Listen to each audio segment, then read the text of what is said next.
Isarona sady natoboka lasitoboko vavy tsy misaraka amin'ny fahitalavitra matv ao anatin'ity fampahalalam-baovao faharoa amin'ny teny malagasy eto amin'ny fahitalavitra ity hanasananao ihany koa ny anaraka izany hatramin'ny farany tontolo politika ny fanehoan-kevitry ny FFKM manoloana ny fampionana ireo filoha efatra amin'ny rahalahy eo ihany koa ny fikonokononana ny asabotsy mainty ho amin'ny rapitso izay feo miely amin'izao fotoana izao ary ny tsy fandriampahalemana any Atsimonosy ihany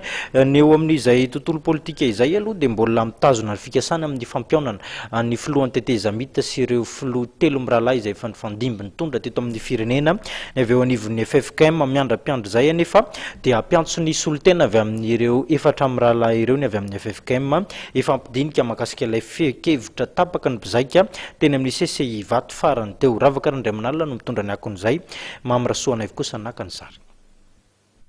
Tsy tomponantoka amin'ireo vondrona politika mikasa anao fihetsiketseham-bahoaka entina hitakiana ny fampiarana ny fekevitra tapaka ny mpizaika nandritra ny fivoriana tanterahany FFKM ny volana May lasa teo ny FFKM raha nambaran'ireo filoham-piangonana anivon'ity rafitra rahampivavahany androany.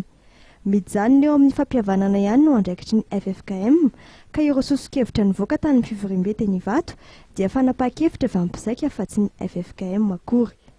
Ampion'ireo solitena telo avy amin'ireo mpifanandrina ara-politika efatra mirahalahy mianaka dia ny filohan'ny tetezamita Andry Rajoelina sy ireo filoha teo aloha Marc Ravalomanana, Didier Ratsiraka ary Xavier Lebert ny FFKM.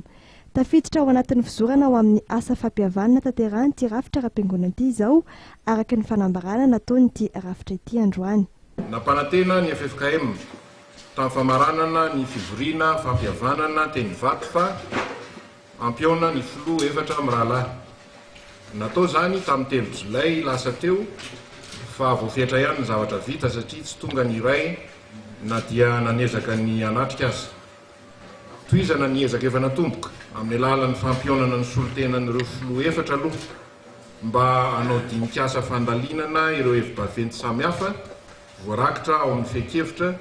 nataon'ireo mpivory teny amin'ny CCI Ivato. Ho fanatanterahana zany dia ny angaviana hanolotra solitena telo avy ny filohan'ny tetezamita sy izy telo mirahalahy filoham-pirenena teo aloha.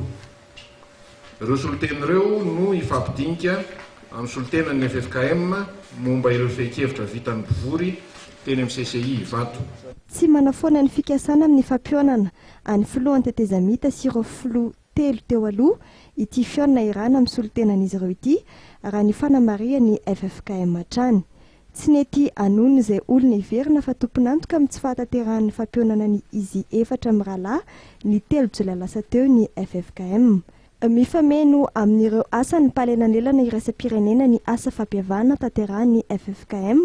raha ny nambaran'izy ireo hatrany satria ny fihavanany amin'ny samy fanandrina sy ny malagasy no hitondra amin'ny fanatanterahana araka ny tokony ho izy ny fanapahan-kevitra ifanarahana entina mamany krizy eto amin'ny firenena.